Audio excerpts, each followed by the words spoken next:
इमारत के मुख्तलिफ हिस्से देखने के बाद बुर्ज की जानिब बढ़े।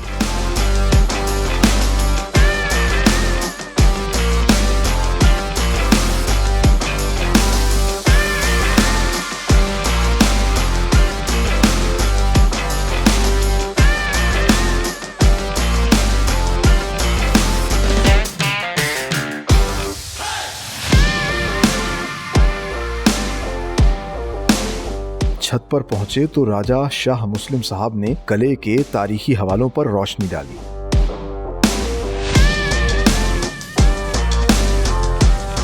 ये गाकुच फोर्ट है, उसके जो एक बुर्ज है उसके ऊपर मौजूद है। बहुत ही तारीखी किला है और हमारे साथ यहाँ की बड़ी मारूफ शख्सियत और यहाँ जो रॉयल फैमिली है उनसे इनका ताल्लुक़ है। राजा शाह मुस्लिम हमारे साथ हैं। अस्सलाम वालेकुम जी। वालेकुम सर, कैसे हैं जी? शुक्र सर, आप खैरियत से हैं? ठीक ठाक? बिल्कुल ठीक ठाक। इस वक्त हम जो गाकुच किला है उसके एक बुर्ज पर खड़े हैं। जी जी। तो ये कितने बुर्ज थे और किले की क्या हिस्ट्री क्या है?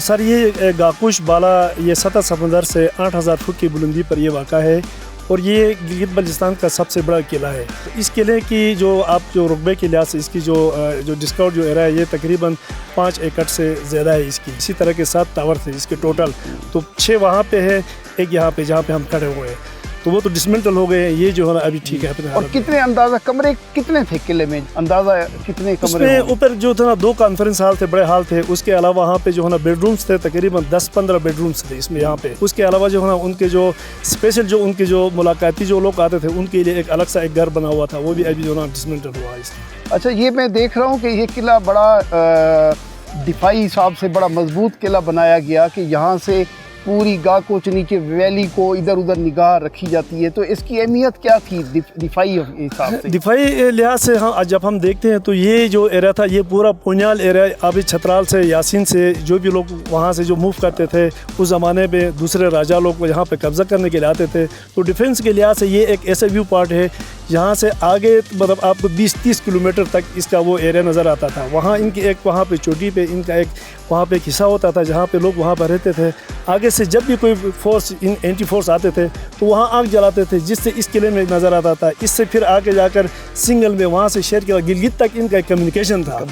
उसी हिसाब से ये टावर बना, ये जो फोर्ट बना हुआ था। और इसकी सबका हिस्ट्री क्या है सर? ये तो 800 साल से पुराने की बात है, 800 साल पहले की बात है, 1000 साल पहले की बात है। उस वक़्त से जो है ना ये टावर बना हुआ था। ये बेसिकली यहाँ पे जो आखिरी जो यहाँ पे जो हुक्मरान रहा था वो राजा अफियत खान, जो हाँ अफियत खान वो यहाँ पर था। उसके बाद जो है ना 72 में वो राजगी निज़ाम जो है ना वो ख़त्म हो गई। उसके बाद जो है ना ये किले की जो है ना हैसियत भी उसी हिसाब से। तो राजा अफियत खान आपका वो हमारा परदादा है। परदादा है, अच्छा। जी जी। और आपका ख़ानदान जो है ये कौन सा ख़ानदान कहलाता है? बुरुश फैमिली है हम लोग। बुरुश फैमिली। और ये बुरुश फैमिली इस किले में, इस एरिया में कितना अरसा हुकूमत करते रहे? सर यहाँ पे 200 साल तक इस एरिया में हुकूमत। बुरुश फैमिली और हमारा उसका एक भाई था खुशवक्त, ये दोनों मिलकर 200 साल तक 200 साल तक लास्ट हमारा हुदूद जो है ना बेच है शेर किला से भी आएगा।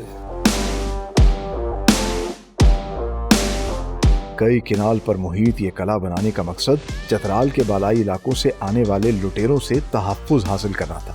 राजा गौहरमन ने ये किला दिफाई लिहाज से इंतहाई मुनासिब जगह पर तामीर करवाया, जहां से 13 किलोमीटर दूर तक नजर रखी जा सकती थी। साथ ही साथ चतराल के रास्ते पर एक छोटा डिफेंस पॉइंट भी कायम किया गया था, जो कोई भी खतरा महसूस होने पर एक मखसूस जड़ी बूटी जलाकर इसके धुएं से किले तक सिग्नल पहुंचाता था, जिसे देखकर किले के मुहाफिज और गिरदोनवाह की आबादियां अपने दिफा का इंतजाम करती।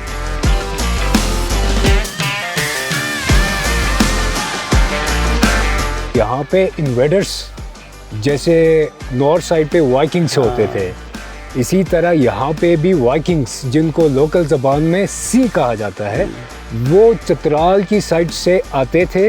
और वो यहाँ आते क्यों थे? इसलिए कि वो यहाँ से अनाज वगैरह जो भी है वो अपने साथ लेके जा सकें, क्योंकि ऊंचे एरियाज़ में वो रहते थे, वहाँ अनाज उगता नहीं था। तो वो अपना स्टोरेज, फूड स्टोरेज को कंबाइन करने के लिए जासूसी भी करते थे कि स्टेट की चीज़ें जो सीक्रेट्स हैं वो सीक्रेट्स के करते। तो उस लिहाज से इसको इस तरीके से बिल्ड किया गया था।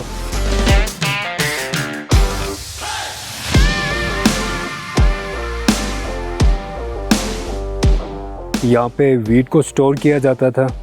2 टैंक बने हुए हैं, दो जो टैंक storage के। स्टोरेज के बने हुए हैं। इसके साथ साथ अगर स्ट्रक्चर को हम देख लेते हैं तो इस स्ट्रक्चर की स्टेबिलिटी, इतने साल ये अपनी जगह पे खड़ा रहा, इतने ज़िलज़िले इसने बर्दाश्त किए हैं, तो वो मेन जो इसकी रीज़न है वो ये जो कीलें हैं, जो लकड़ी की कीलें लगी हुई हैं, बाहर से ये लकड़ी की कीलें इस तरीके से लगी हुई हैं और अंदर इसका जो स्ट्रक्चर है उसमें 3 लकड़ी के लेयर लगे हुए हैं, जिसकी वजह से ये ज़िलज़िला प्रूफ है। ये जब भी वाइब्रेट करता है ज़िलज़िले में तो ये जगह अपनी जगह पे फिर वापस आ जाता है।